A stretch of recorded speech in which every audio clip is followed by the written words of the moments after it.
'cause I've got 24-hour gyms and everything else. It's just like I always, if I fuck up, I'm always trying to save that next day. Like, because I know I got my workout in the day before. Boom, and it's just like, let me see if I can save today. Like today I had a bunch of shit I had to do. I was trying to, come up with some ideas for this. Went well. I mean, just we've got too much, but that's all, folks. But I've just never had, and to see those people that just go on these 5 and 6 day benders. It's just like, fuck. Like I could never, if I was hungover, the last thing I wanted was fucking alcohol. Mm.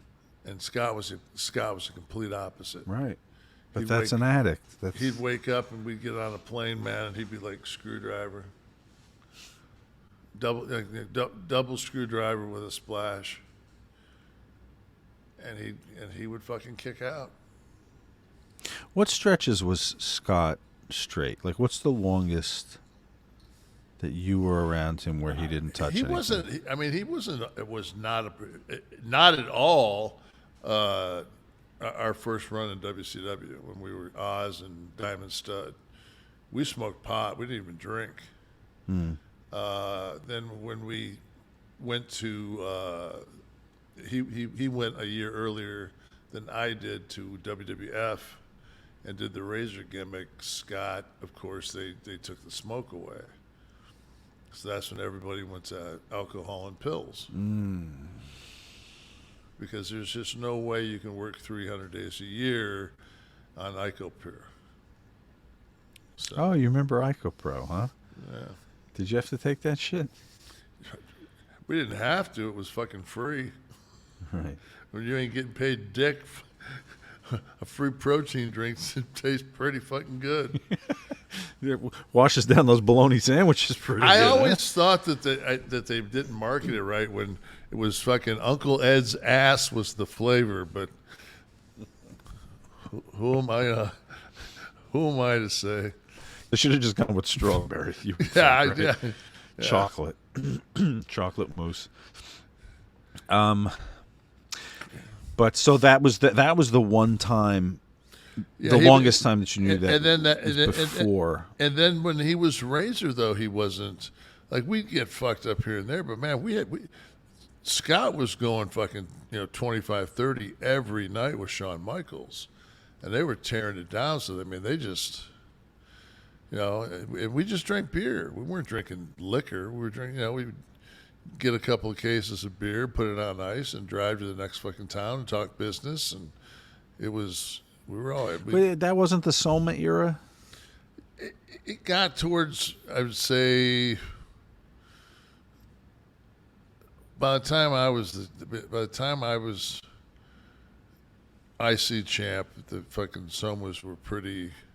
Somas had made the. When did you fall asleep on the speaker at the club? Literally, the speaker blasting. That was in Israel. Oh, that was overseas. Okay. Yeah. But that era, the title run. Yeah, but between it was like my Triple Crown year. And the thing with my wife told me, like she said with the Soma, she said you gotta.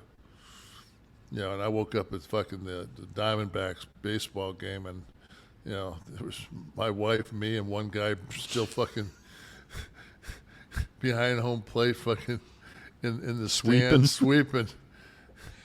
My wife did he's diabetic, and I went home, fucking dumped what I had in my fucking pouch, went underneath the sink, looked at those motherfuckers, and said, "Phew." And I had big jars that I'd fucking, had guys smuggle up from Mexico.